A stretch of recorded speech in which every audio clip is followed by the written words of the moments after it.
문제를 남겨주시면 답은 저희가 찾겠습니다. 사업을 저희가 창업부터 해가지고 잘 어떻게 하면 영위할 거냐에 대해서 계속 이야기를 했어요. 근데 이번에는 회사를 좀 접을 수도 있잖아요. 회사를 접는 과정에 네. 대해서 이제 두 편으로 좀 나눠서 찍을 건데 네네. 우선 이제 긍정적으로 보죠. 뭐 연세가 더 들었고 회사를 가업을 이어받을 사람이 없다. 그래서 대표님도 이제 뭐 어느 정도 영위를 했기 때문에 그러니까 사업을 정리를 하는 거죠. 네. 뭐 더 이상 키워가기는 어렵고 이제 그거에 대해서 좀 얘기를 하려고 하는데 법인 같은 경우에 네. 그 정리를 하게 되면 청산소득세라는 걸 낸다고 하는데 네. 그렇죠. 그거에 대해서 한번 좀 우선 개념부터 좀 설명해 주시죠. 간단하게 자본금이 5천만 원짜리예요. 예를 네. 들어서 설립할 때. 네. 근데 이제 사업을 쭉 하고 정리할 때가 됐는데 자산이 이제 5억이 돼 있는 거죠. 그동안 벌어들인 게 있고 그런 이익이 난 게 있어서 5억이 돼 있으면 5천만 원에 설립을 해가지고 5억이 됐잖아요. 그렇죠. 그럼 그 차익이 4억 5천 정도가 있지 않습니까? 네. 그러면 그 법인을 청산할 때 그 청산하는 것에 대한 소득세를 내는 거죠. 벌어들인 거에 대한. 그건 이제 주주가 내는 거죠. 그렇죠. 법인의 자산에서 빚을 빼고 나면 이제 남는 걸 주주가 가져가는 거잖아요. 그렇죠. 그러니까 개인이 가져가니 그거에 대해서 소득세를 내라. 네. 이렇게 이해하면 될 것 같은데 네. 그럼 이제 4억 5천이 이익이 생긴 거죠. 그렇죠. 그럼 그거를 주주가 이제 한 명이라고 가정을 하면 네. 4억 5천에 대해서 소득세를 내는 거예요. 그렇죠. 거의 절반 되지 않을까요? 소득세율을 따지면 네. 사업을 소득이 있는 곳에는 항상 세금이 있습니다. 아니 사업을 하는 동안에도 그렇게 세금을 냈는데 끝내는데도 또 세금을 내야 돼요. 그게 이제 법인의 그 잉여금을 가져가는 데 있어서 네. 세금을 낸 건 지금까지 법인채로서 낸 거고 네. 이제 그걸 배당을 받아가는 사람은 개인이 그 자산을 가져가는 거잖아요. 아, 그래서 그 소득에 대해서 내는 거죠. 급여 받는 거랑 똑같다고 생각하시면 돼요. 그렇군요. 근데 그게 만약에 남는 게 4억 5천이 현금이 아니고 네. 뭐 기계기구라든지 재고라든지 이런 걸 수도 있잖아요. 근데 이제 그런 상황에는 보통 청산 전에 예. 팔죠.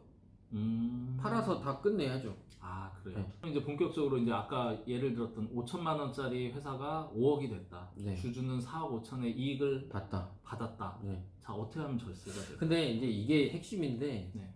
일반적으로는 그냥 폐업을 하니까 이제 청산소득 관련된 부분이 문제가 되는데 네. 요즘에 이제 많이 좀 팁을 좀 드리면 예를 들어서 남편이 주주다. 네. 그리고 와이프에게 한 10년 동안 증여한 재산이 없다. 네. 그러면 주식을 폐업하기 전에 와이프에게 증여하는 방법이 있어요. 아, 우리가 지난 시간에 썼지만 이제 배우자한테는 그렇죠. 6억 원까지 증여세가 면제다. 면제죠. 아, 그걸 활용해서. 네. 그러면 증여를 해. 그러면 6억 지금 5억이라고 말씀하셨으니까 네. 5억을 증여하면 증여세는 제로잖아요. 그렇죠. 그러면 와이프는 주식을 취득할 때 5억이 든 거예요. 그렇죠. 그러면 남편 입장에서는 5천에 산 게 5억에 팔린 거지만 와이프 입장에서는 5억에 사서 5억에 정리하는 거잖아요.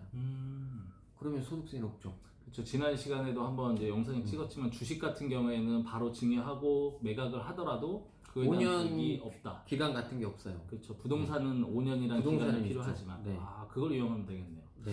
근데 이제 보통 이런 컨설팅 상담을 받으신 분들 보면 이제 사실은 30년, 40년을 운영하는 분들이 많아요. 네, 그러면은 재무제표상에 이익잉여금이 뭐 20억, 30억 뭐 그 이상 있는 분들이 많다 보니까 네. 그거에 대해서 계속 이제 컨설턴트들이 와가지고 흠을 잡더라고요.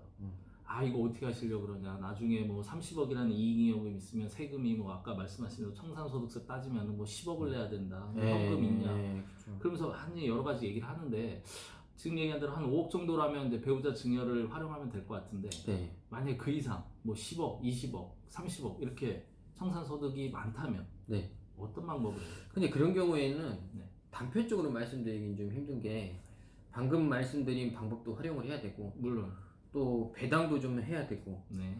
주주들을 좀 분산시키는 방법도 써야 되고 네. 또 잉여금 처분하는 방법들이 여러 가지가 있는데 아, 그렇군요. 그런 것들을 종합적으로 해야 돼서 이제 좀 컨설팅을 깊게 들어가야 되죠. 근데 그러한 것들은 뭐 난 올해 폐업한다 해가지고 올해 해서 될 네, 문제는 당장은 아니고 시간을 좀 가져야 되는데 어차피 사업을 접고 청산하기로 마음 먹었다면 네. 막 급하게 해서 세금을 너무 많이 내면 손해잖아요. 그렇죠. 그러니까 좀 여유를 갖고 종합적으로 좀 컨설팅을 받아서 세금을 최소화할 수 있는 방법들을 좀 찾아가야 된다고 보입니다. 그렇죠. 저희가 이제 대표님들한테 기업 사이클이라는 거를 설명드리면서 네. 향후 뭐 3년 뒤가 될지 5년 뒤가 될지 회사를 어떻게 정리할지에 대한 미리 좀 예견된 그렇죠. 대화를 하면서 그 방향을 잡아가는데 네. 이익잉여금이 크지 않다면 배우자 증여를 활용하는 것 그리고 이익이 크다면 좀 시간을 갖고 뭐 말씀하신 여러 가지 방법들을 써야겠다 하는 것 같아요. 가장 좀 핫하거나 아니면 좀 관심을 가질 만한 팁 하나 주시죠. 물론 오늘 찍은 내용이 제일 핫해요. 공 안 들이고 절세할 수 있는 가장 큰 파워풀한데 이걸 잘 모르는 분들이 더 많은 것 같아요. 제가 볼 때는. 그렇죠. 네. 뭐 청산할 때 되면은 정신 없으니까. 이걸 기본으로 하고 나머지 부분은 사실 각자의 회사마다 상황이 틀리기 때문에 함부로 저희가 뭘 어떤 말씀을 드리기가 좀 애매한데 그런 경우는 좀 상담을 받으시는 게 좋을 것 같습니다.